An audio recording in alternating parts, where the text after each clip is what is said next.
Tourism Development Council meeting for May 28th. Recording in progress.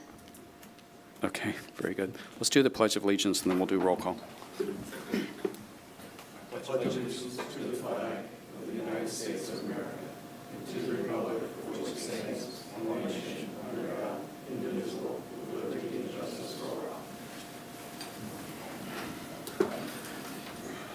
Okay, let's call the roll for attendance.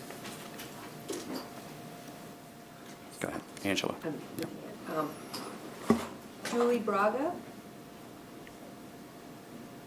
She was on the line. she did, and that's sorry, that's what I was just reading. She may try to dial in, Oh, so okay. I'll kind of work out All right. with that. Mayor Connors, Here. Vice Chair Hermanson, Here. Larry Jarnes, Here. Alex Littross, Mayor Medina, John Moran, Here. Wayne Sword, Here. and Chair Feldner. Here. We have a quorum, right? Yes, we have 6 present, and then if Julie is, She'll be want 7. her vote, she'll be 7. back, we might need to vote. Oh, and we got one more. We'll show that Mayor Medina's here. Okay. All right. On the approval of the minutes, I think we need a correction. So, Mr. Hermanson. Do agenda review first? No? Approval of the minutes? No, I'm sorry. Peter, you want to do agenda review? Or, You just, yeah, just, if any board member has a conflict of interest, you can disclose it at this time. okay. All right. Okay. All right, No, go ahead. County Attorney's Office pointed out that I voted present on the motion for the $2.5 million of capital facilities for the park in Palm Bay. I need to vote on that matter. I'm going to change my vote to nay on process. While I think it's a valid project, it didn't come to us with any background or economic impact studies, which is required by Florida statutes. Hopefully, some studies will be done showing that it's a valid use of TDT funds, and I can support it in the future. But I need to register my vote as nay on that motion. All right. We'll let the record reflect that. Is there a motion for the minutes from April 23rd? So just to clarify, he's talking about What we're calling the Melbourne Fairgrounds. the Melbourne Fairground, because he mentioned Palm Bay, so I just wanted to Oh, make sure Sorry, Melbourne Fairgrounds. for the record. Thank you. All right, very good. Okay. Is there a motion to approve the minutes from April 23rd with the So amendment? move. Second. Okay, we have a motion by Mayor Medina. We have a second by Mr. Hermanson. Call the roll. Julie Braga? I guess we haven't. She's not on, She's so not we'll allowed just to skip. vote. Yeah. Okay, sorry. Strike that. Mayor Connors, Yes. Vice Chair Hermanson, Yes. Larry Jarnes, Yes. Mayor Medina, Aye. John Moran, Yes. Wayne Sword, Yes. and Chair Feldner. Yes, we'll show that approved. Thank you. Peter? Thank you, sir. Just a few things under the director's report. March, TDT, I would say, came in just shy of 50,000 from last year. I honestly feel like, given the shift of Easter from March to April this year, that's actually a really good result for March. So it was, I think it was like the 3rd best month in TDT history. And all of those months that are in the top 3 or 4 are Marches, because March is always the sort of the best month. But to just be off by less than 50,000 from the prior year, I think is a good result. And looking ahead to looking at April, I don't have April TDT yet, but in our internal projections, it looks like we're going to be up over last year. So Usually what I do is I add March and April together to kind of come up with that spring number. And if we come anywhere close to last March, April, which I think we will, I think that's a really good result, given kind of some of the headwinds we have been talking about the last couple of meetings and some of the concerns that maybe we've had. Budgetarily, nothing really to report unless there are any questions. Their budget's on pages 14 and 15. We're tracking right along with, with planned expenditures. We're about almost at 50% of our marketing spend, but the biggest spend occurs in the summertime. And I'm going to talk about our summer campaign shortly, but that's just begun to kick off at the beginning of this month, promoting summer. So I expect we'll be pretty well on track as we get through the rest of the year. Other than that, no other real anomalies or things to report in any other funds. We're tracking right along with all of the other funds, along with expectations. So with that, sir, that's really all I have, unless there are questions, and then I can jump into the marketing report after that. Questions for Peter? No questions for Peter? Quick question. When does the tax collector normally release the data? I mean, we're May 28th, so when do you expect to get April? It usually comes right between, it varies month to month, but usually between the 6th and the 8th of the following month. So I should have something maybe by the end of next week. So, Thank you. yeah. And I can send it out, in advance if I get something earlier, so. Other questions for Peter? No? Okay.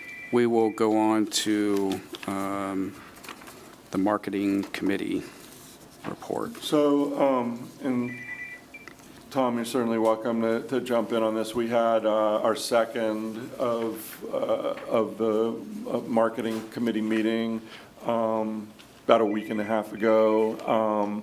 This meeting was really, the purpose was twofold. One was to kind of go over a couple of sets of data that we collected in the last year on different research projects that we've been doing. One was on space, tourism, and people coming for specifically for rocket launches, and I've had some interesting data to share with the committee. And then also we did a day tripper study last year, and I wanted to share that. And both of those pieces are going to be put into the marketing plan. So I just kind of wanted to cover it with the marketing committee in advance of that. But then the second portion of the meeting was really to get any kind of feedback and just bounce around ideas and questions related to the marketing plan itself. We'll be putting that together over the summer. We'll be bringing it back to the committee July 22nd. And then once the committee gives their feedback, it'll come to the TDC at the July meeting. Then following that, it'll go to the board in August is the plan right now. So try to stay on that track. We'll see how things go, but assuming there aren't any major shifts or things that we need to add, we'll be able to do that. And then one of the other things we covered in the marketing committee meeting was a little bit of discussion about summer, and I wanted to share that with you. So if you, in your packet on page 17, there's just a real brief deck that we covered with the committee on what we're doing for summer. We kicked off the flight for summer just right at the beginning. Sorry. Joey's not able to hear us. We're getting feedback now. And we recommended maybe try unmuting, but it's not. Okay. Sorry, Julie, wherever you are. Anyway, we kicked off the flight dates right towards the end of April, beginning of May, which is our normal time frame. The campaign will run through mid-August. Normal targeting, we're targeting millennials, Gen X, couples without kids. Obviously, that's a big portion of visitors, and household incomes of 100 to 250K. heavy, we always target by interest, so we're able to target digitally people who are sort of raising their hand, and we can see that they're interested in Florida and travel and beaches and space and launches, things like that. Total budget this year is $3.64 million, so it's a good-sized budget. Also, going to page 18, targeting the east coast of Florida, all the way from Jacksonville to Miami. Obviously, we exclude Brevard in that, and then from Orlando to Tampa, although Orlando, we've kind of tamped down at Orlando a little bit, and the main reason is we're trying to push more for that overnight business during the summer, so we're not, not as interested in the day tripper per se, and we will get our share of that, no doubt, but trying to fish a little farther afield for for that overnight visit. In the southeast, we target Georgia, the Carolinas, Tennessee. Then our northeast markets are DC, Philly, New York, and Chicago. And then, from a messaging perspective, we had talked a little bit about this at the last meeting. We wanted to try to bring in a little bit more of an affordability message.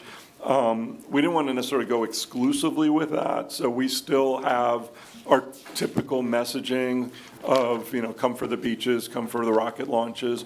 All of those kinds of messages are still part of it. But if you look on page 19, you'll see we've added in some headlines that are more affordability oriented, affordable affluence, see more for less, escape crowds and embrace savings, affordable getaways await. And then just some samples. They're in all different sizes, so we just put some samples of the digital ads. But this is heavy in the digital, and of course with that targeting that we are able to do there, we'll also be able to measure those people that click on the ads, and then if they actually purchase a hotel stay or something related to the ad, then we'll track that with our Adara pixels. So we'll have a good report for you guys after we get the campaign run.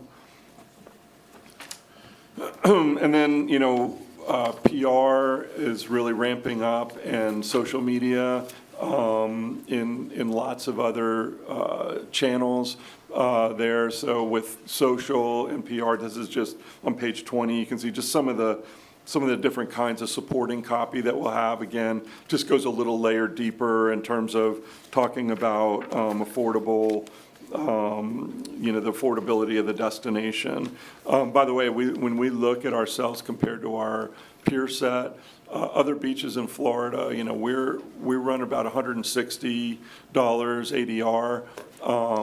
Most of the other beaches like Lauderdale and Palm Beach, Jacksonville, they're all well over 200. And like Sarasota and some of those higher end destinations, Miami, they're all over 300. So we play very well in that messaging. And we don't want to necessarily talk about, being a bargain destination or a cheap destination. We don't want to use that kind of wording. So that affordability message, I think, gives us that right kind of middle ground where we want to be. So other than that was it. We're working very heavily with our PR agency to get the story out that we're one of the top beaches in Florida from an affordability perspective. And we're hoping that they'll do some stories, and we believe they will, of, here's the top 5 places, top 10 places to go for an affordable summer vacation, and get that story carried out nationally. So that's the goal with the PR side, is to try to get some of those top 5, top 10, top 20 stories placed in there and have us be part of that list. Questions for Peter? I don't have any questions for Peter. I'll ask hoteliers here. What's the difference between weeknight ADR in the summer versus weekend? Averages, maybe it's anywhere between $50 and $100. Mm-hmm. So what do you think occupancy is like over on the beach on the weekends versus the week? Well, I can tell you what it I won't- was. I don't know okay. what it's gonna be. Okay, all right. What has it been so far? So July, for many years now, has been the second best month after March. A lot more in-state travel than historically, or just a large pickup in that. And so, July's good, the whole summer's good. August used to be good until the legislature pulled school starting dates back by over a couple of weeks. There was a lot of in-state travel in August. So, but beachside and Cocoa Beach in July, you should run north of 90%. And a great March, you should be running, in the mid-90s. Anything else on that, sir? Did you want to say anything else on? No, I on think Peter covered it. Excited about the campaign and it bearing fruit. I think the staff's doing a great job. Very sophisticated marketing throughout, digital, radio, placement ads. They've got a lot of great tools in place and the ability to actually track results through the Sadara program. So it's all positive. that? Cruises are good, rocket launches are good. Cruises are good. We did get feedback from, I'm blanking, he sits on the marketing committee and represents. Howard Schwartz. Howard. Howard Schwartz. He noted, he runs public relations at KSC, and he lamented the fact that there are so many launches that it's somewhat losing its luster. Too much of a good thing. People are still obviously coming to view them, but with this number of launches, it ends up being tougher and tougher to market it as a special event. Yeah, it used to be in the old days, a shuttle launch, guaranteed sell you out, right? Yep. Yeah. So, The government or the contracts for the payloads has always been the best business than the viewers. With so much payload going up, the people that built the satellite, if it's not Starlink, they will consume a lot of rooms in anticipation of the launch. So that definitely impacts rooms from Titusville all the way down through Cocoa Beach. anyone else on that? If not, we'll go on to public comment. Sandra Sullivan.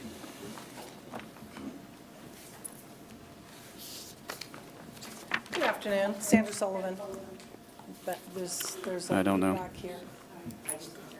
Okay, thank you. What's that? I wanted to talk about the proposal that was made in the last meeting pertaining to the Sarno land. And I have some heartburn over that vote.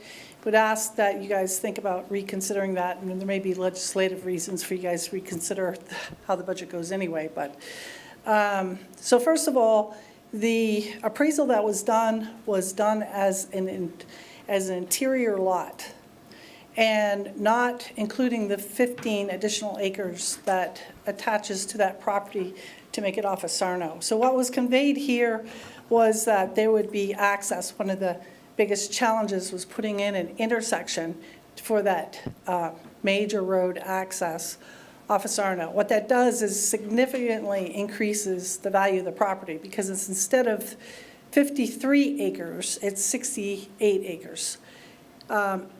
Additionally, so the appraisal was undervalued because it says it's an interior lot with not major road access. So with that major road access, the comparables would put it at $8 to $10 million. It was also, the appraisal was requested from the Public Works Department and not from the Utility Department. And so it's my understanding as utility land, you have to do a public interest determination. And that land has been used as a dewatering site for muck. And so in the Save the Lagoon program, the estimate for the O'Galley project was $8.7 million. So that project now in 2025, Sorrel, is projected at $54 million because we don't have that site to use, instead pumping muck 8.1 miles to Palm Bay. There's an additional project at $154 million. So the cost to the taxpayers is hundreds of millions of dollars beyond just these two projects. And there are other irregularities pertaining to that property. And I would suggest that a full disclosure of the appraisal and the details should have been afforded to this board, and you were not given adequate information to make a more informed decision. Thank you. Okay, thank you. We'll go into board report. Julie, was she able to? No, she's not able to. Okay. Mayor Connors. No report, thank you. All right. Vice Chair Hermanson. No report, thank you. Mr. Jarnes. No report, thanks. Mr. Littrus. No report, thank you. Mayor Medina. No report. Sir, welcome to the TDC, John Moran. Sir, anything you want to say? Not today. Not today, all right. And it was D3 that appointed you. Oops, sorry about that. Right, Commissioner Atkinson? Yes. Yes, okay. Her new appointee. So we welcome you, sir, and appreciate you being here. Mr. Sword? Nothing to report, thank you. Okay. Peter? Just a note, we do not have a meeting in June. Our next TDC will be July 23rd at 2 p.m. in this room. Thank you. That's pretty much what I was going to say. So anyone else? Anything? Staff? All right, everybody, thank you very much. Thank you. The opinions expressed by any member of the public during any period of public comment do not necessarily reflect the views or opinions of the Board of County Commissioners of Brevard County, Florida, Space Coast Government Television, or the program sponsor, and are solely those of the presenter. The Board of County Commissioners of Brevard County, Florida, Space Coast Government Television, and the program sponsor hereby expressly disclaim any and all responsibility or liability for any defamatory or slanderous statements expressed by any member of the public during any such period.